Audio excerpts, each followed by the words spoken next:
Good evening, everyone. I'm William Galloway. It was a busy weekend for Alabama athletics with events going on all over the country. Some huge games and matchups took place, but none bigger than the women's basketball game this afternoon in Starkville.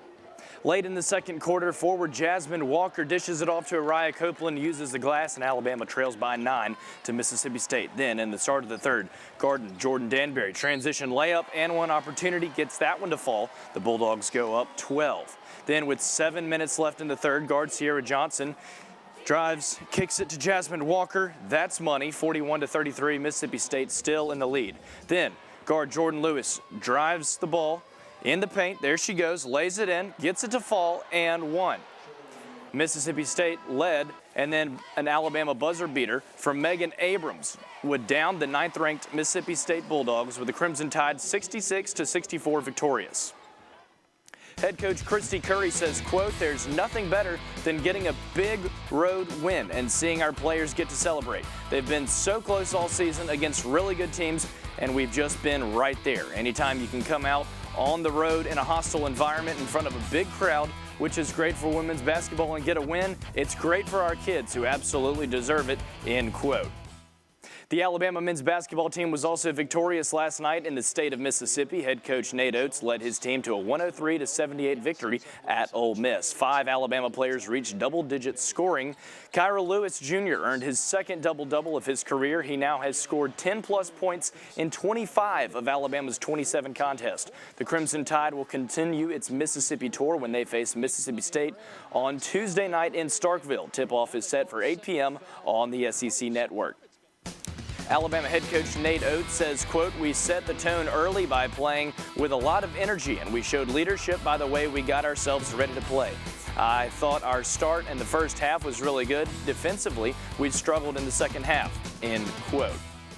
And yesterday, the Detroit Pistons signed former Alabama forward Dante Hall to a 10-day contract this season. He has played in 36 games with the Grand Rapids Drive in the G League. Hall averaged 15.4 points and 10.5 rebounds per game. His first game was tonight on the road versus the Portland Trail Blazers. And yesterday in Auburn, the Tigers overcame a 17-point deficit to take down Tennessee and stay unbeaten at home. Samir Dowdy led Auburn with 22 points in 37 minutes of action. Auburn had 27 points off 24 volunteer turnovers. Jordan Bowden led Tennessee with a game-high 28 points. Next up, Auburn will host Ole Miss on Tuesday night at 6 p.m. on the SEC Network. After the game, Auburn head coach Bruce Pearl said, "I got my team at halftime. They were very upset with our lack of effort and our energy and our toughness. I lit into them. We got after Tennessee. We turned them over, which created some transition. We got it turned around in the second half," end quote there from Bruce Pearl. This afternoon on the Diamond, the Alabama softball team faced Louisville in the final game of the Easton Bama Bash. Montana Fouts in the circle there. There's Bailey Hemphill going to left center. That shot would bring in one for the Crimson Tide. Skylar Wallace scores for Alabama the first run of the game. Next batter, KB Sides, pokes one to right field there. That brings in Hemphill. Alabama goes up 2-0 in the bottom of the first. And hey, one more time, 3 runs in a row, why not? Kaylee Tao up next for Alabama. A shot to deep right field. It ends up being caught, but it's a sac fly, and Alabama scores 3 runs in the first inning, goes on to win 10-0 in 5 innings. Skylar Wallace won the MVP of the Easton Bama Bash. Today, for sure, I was seeing the ball well. I mean, I didn't really stress out. We watched a lot of film before these games, and I just kind of stuck to myself, swing hard, have fun, see the ball, hit the ball type thing, just keep it simple. And so I saw the ball well coming in the zone.